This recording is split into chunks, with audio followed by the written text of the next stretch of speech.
Bonsoir et bienvenue dans un nouvel épisode de la Tesla Model 3 et ses petits plus. Et aujourd'hui, on va parler du mode rampage. A tout de suite.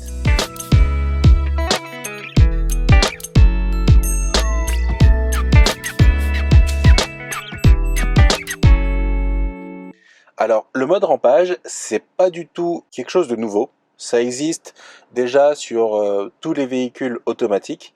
Sur tous les véhicules automatiques thermiques, ce qui se passe, c'est que quand on est en mode D, donc D pour drive, donc on est en mode pour avancer, et qu'on lâche la pédale de frein, automatiquement le véhicule avance.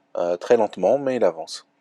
Et ce mode de fonctionnement, on peut le retrouver sur quasiment tous les véhicules électriques. Certains véhicules électriques permettent de le désactiver et donc de faire en sorte que quand on relâche la pédale de frein, que le véhicule reste arrêté. Et d'autres véhicules vont imposer le mode rampage. Donc une première chose super appréciable avec la Tesla Model 3, c'est qu'on peut l'activer ou le désactiver. Et là, c'est bien écrit ce que ça fait. J'aime bien laisser le mode rampage et je vais vous montrer pourquoi. Donc là, on est en mode P pour parking. Je vais appuyer ici sur la pédale de frein. Automatiquement, vous avez vu, quand j'appuie sur la pédale de frein, mon siège s'est réglé et mon profil s'est inséré. Je vais basculer en mode D. Donc là, je suis en mode D, je peux conduire.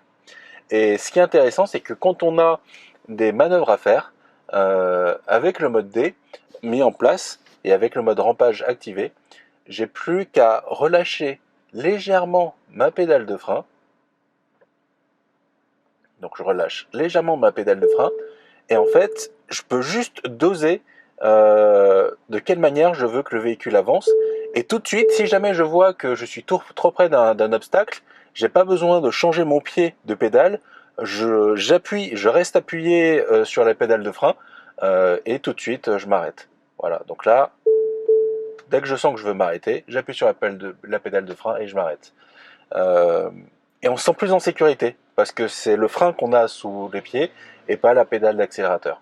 Donc c'est pour ça que j'aime beaucoup le mode rampage.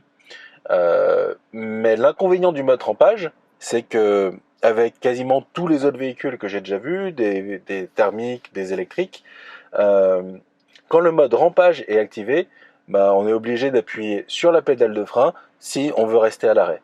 Typiquement, si vous êtes à un feu rouge ou si vous êtes dans un embouteillage, c'est embêtant d'être en permanence appuyé sur la pédale de frein. Donc Tesla, ils ont rajouté une option qui est bien sympa. Elle est documentée si on regarde le manuel utilisateur, mais je sais que tout le monde ne le regarde pas. Et c'est un autre petit plus dont je voulais vous parler. Donc là, si jamais je lâche la pédale de frein, le véhicule va avancer.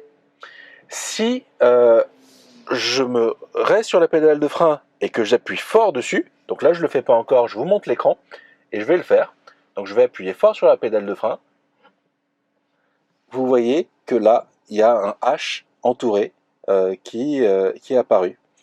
Et maintenant, ma pédale de frein est relâchée et le véhicule n'avance pas, alors que je suis toujours en mode rampage. Donc ça, en fait, c'est le mode de maintien du freinage qu'on peut activer à tout moment quand on est à l'arrêt et quand on est en mode rampage. Donc on est en embouteillage, on est au niveau d'un feu, on appuie un fort et du coup le véhicule reste immobilisé jusqu'à ce que on appuie de nouveau. Donc là je vais appuyer fort de nouveau et ça disparaît et là si je lâche ça avance. Voilà. Donc des petits raffinements autour du fonctionnement du mode rampage sur la Tesla Model 3. Salut!